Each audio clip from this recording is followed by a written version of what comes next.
ঈদযাত্রার তৃতীয় দিনও বাস ট্রেনে সহজে স্বাচ্ছন্দ্যে ঢাকা ছাড়ছেন মানুষ। অনলাইনে টিকিট পেতে কষ্ট হলেও বাড়ি গিয়ে প্রিয়জনদের সাথে ঈদ কাটাবেন, এটাই প্রাপ্তি বলে উচ্ছ্বাস প্রকাশ করেন যাত্রীরা।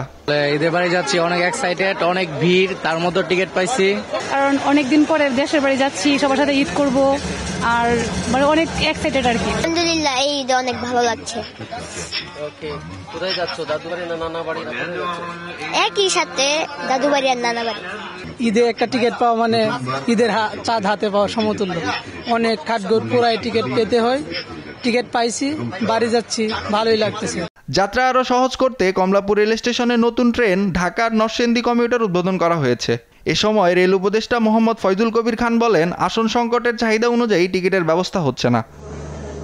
এদিকে এবারের ঈদযাত্রায় যাত্রীদের 832 কোটি 30 লাখ টাকা অতিরিক্ত ভাড়া গুনতে হচ্ছে বলে জানিয়েছেন বাংলাদেশ যাত্রী কল্যাণ সমিতি। ঢাকা রিপোর্টার্স ইউনিটিতে ঈদযাত্রায় অতিরিক্ত ভাড়া আদায়ে নৈরাজ্য ও যাত্রী হয়রানি বন্ধের দাবিতে সংবাদ সম্মেলন করে সংগঠনটি। এবারের ঈদে সবচেয়ে বেশি যাত্রী নৌপথে পরিবহন হবে। যাত্রী প্রতি 200 টাকা বাড়তি ভাড়া আদায় হলে ঈদের আগে এইসব যাত্রীদের কাছ থেকে প্রায় 80 কোটি টাকা বাড়তি গুনতে হবে। ঈদের 2 দিন আগে 3000 সিটি বাসে 40 লাখ ট্রিপ যাত্রীর কাছ থেকে গড়ে 30 টাকা বাড়তি নিলে এই খাতে প্রায় 12 কোটি টাকা বাড়তি গুনতে হবে। পথে চাঁদাবাজি কমলেও অতিরিক্ত ভাড়া আদায় বন্ধ না হওয়ায় ক্ষোভ প্রকাশ করেন সংগঠনের নেতারা।